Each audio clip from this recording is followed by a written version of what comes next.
Episode 8 might be the best one of the season right now. More Hunters has become a series where it kind of gets better as the episodes continue. Uh, but this one's a personal favorite of mine. Because if y'all remember my last video, I talked about episode 7 being a filler episode. Uh, Done pretty well. Want to elaborate a little bit. It's a great episode, and it's great filler, but I don't know if we needed that. Because we had a flashback and more of a character study with one of the major characters, Jag. And I'm wondering if we even needed it. I'm sure it's to give context, but it, it's just those types of thoughts. But right now, we're talking about episode 8, Sippin' Lattes. And this one, a lot has gone on. Where episode 7 was more of a filler to get context of a character, this one gives us more on Prairie Dog as our main protagonist, as well as bringing back the heads from episode 2. So, without further ado, I'm going to quickly go over the synopsis and I'm going to talk a bit. So, the episode opens with the bosses from episode 2 being summoned by House, the main proprietor of this whole scavenger hunt thing. He shows via chips, like poker chips, how many artifacts each of the heads has. And one, I'm assuming is Prairie Dog and K9's boss has none, because they don't have any. I could be completely wrong. And, let me read that. And while they kind of talk about how their accomplishments on finding these artifacts are, it's House reveals that it's actually not just some sort of race. It was all to get all the pieces of together and implores all or nothing. House offers that the losers of the competition be compensated and the winner the grand collection of all these artifact pieces. I got a few questions about that I'm going to go over after I go over this.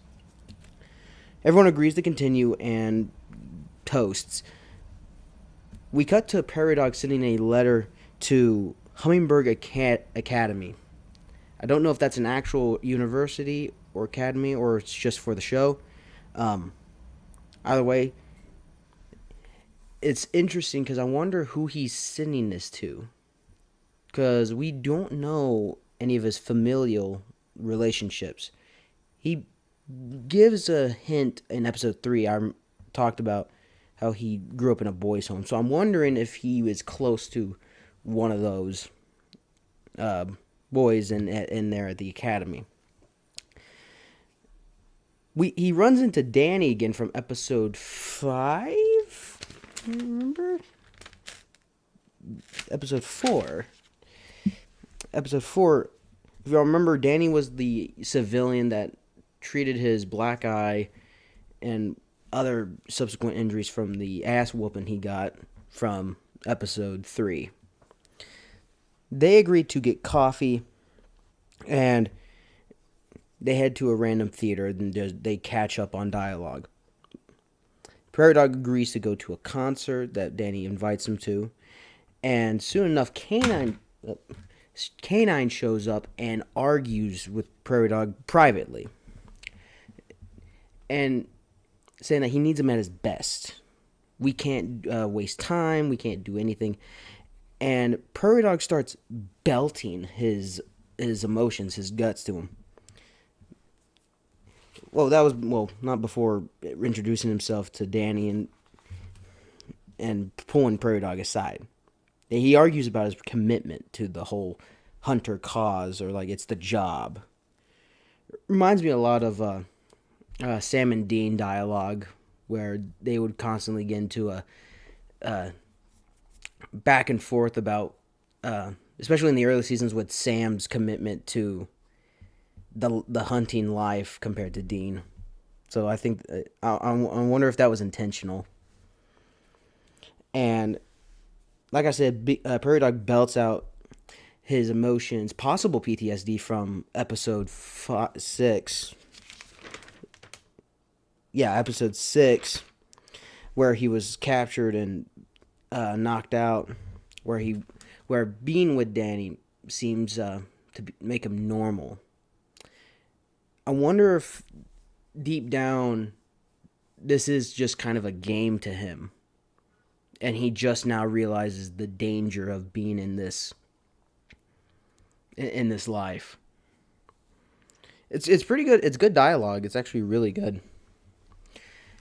And some of Matt's best acting wise in this show so far as Prairie Dog. they understand each other. K9 understands the feeling of wanting to cut loose, and he lets Prairie Dog do his thing. And we then cut to Prairie Dog and Danny going to the concert, and we get a very cute scene and it's a cute scene. They're getting drinks, they're standing. It's just possible relationship is blossoming, and it's very cute. And that's how the main episode ends. We didn't get a post-credit scene. It's like maybe a minute of K9 getting contacted by either Goldilocks or the Face, House's main assistant. Goes out to meet her and finds the Face, telling him that only one artifact remains. I forgot to bring that up in the opening with the heads. There's only one left, and it's like that's where the all or nothing came in. That it's now a race to find the last one. And the Face, tells K9 about it, and we move on. And that's the end of the episode. So I'm gonna get it. I don't have a theory or anything this time, but I have questions. First off, like, Prairie Dog wants to be normal. I think it's just first off, I think the camera work, the lighting, and the blocking is very well done. I like the editing in this one too, because while Danny and Prairie Dog are catching up, we get a little montage of all the fight scenes we got in the previous episodes as like him trying to play off. I did things, not money things. So he wants to be normal. Like I said, I think he finally understands the danger of this life.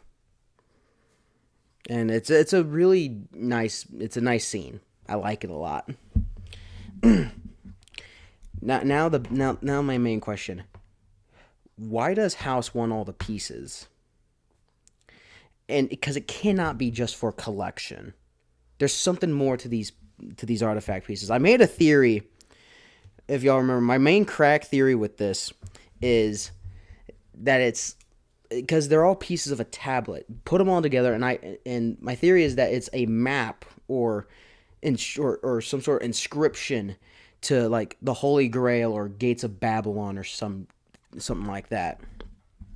And then the last episode we get an inscription, and it says right here, like we get the inscription from Roots, episode 7, said that Jag's father reads out, "When the sky cries fire, the king of the sun shall rise and grant liberty forever."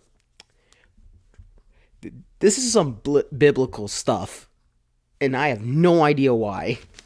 Either it's to sound cool, or just have random cool religious figures, like how Hideaki Anno from Evangelion did Christian religion because it looked cool for a lot of it, and it does. So it cannot just be for a collection. It's got to be something something biblical. So I just don't know, and it's racking my brain on it. I don't really have a theory on this. I'm just questions are coming up more. Overall thoughts on this episode. I almost forgot. Whenever Prairie Dog and K9 talk to Danny, because she's the main civilian, they use the aliases for Peter for Prairie Dog and Keegan for K9. I wonder if this is just possible real names for them. Possible real names. Either that or it's just pure alias, for the sake of argument. And and okay, I don't know. This episode is really fun. I don't really have a lot to say about this episode in terms of theory wise. Okay, no, actually, something just popped up. What if, hear me out, what if House knows what the tablet is trying to get them all together, put them together, and let's say for the sake of argument that it is something biblical. Holy Grail, Babylon, whatever. Let's say that it is, for the sake of argument. Why? He's amassed a fortune with this game, and just in general. Is he power hungry? Because he seems like the type. He seems someone with ambition, but he kind of keeps it reserved. And what if he wants, there is something powerful to this, and he wants to unlock it to become the tippity top of everything. Yeah, I don't know. But it's going to be interesting to see how this season ends. We got 2 episodes left in this season. Want to know what's going to happen here. Because if it's just going to keep... I hope that we do not just get this type of pace. It's good pacing, but something's building something up. And if we end the season with just a cliffhanger with nothing going on... I don't know how I feel about that. But I'm excited now. I'm more excited. I hope we get more scenes with the head bosses in House. Because clearly he's part of the bigger picture. I'm sure we will. Yeah, I don't really have much to say more about this episode. I liked it a lot. I think editing wise, this is the best one yet. It's probably got the best lighting, got best blocking, I gotta say. Acting, I can't really say. But I love the added montage of Prairie getting his ass kicked to try to play off the conversation. Sorry, my brain's all kind of trying to rack around these questions and stuff. All right, so if y'all want to talk to me about this stuff, please let me know in the comments down below. And if you like watching these, please leave a like and subscribe if you want. Yeah, I got nothing else to say. I'll link the episode down in the description. That way y'all can watch it for yourselves and give your takes. I know I'm a little bit late on making a video on it, but because I usually try to make a video on these episodes as they release. But these past couple episodes I wasn't able to do that. So I can't wait. But yeah, I can't wait to see what else this series has so far. And I'll see. Yeah, that's all I got for now. Y'all, I'll see y'all in the next one. Y'all take care.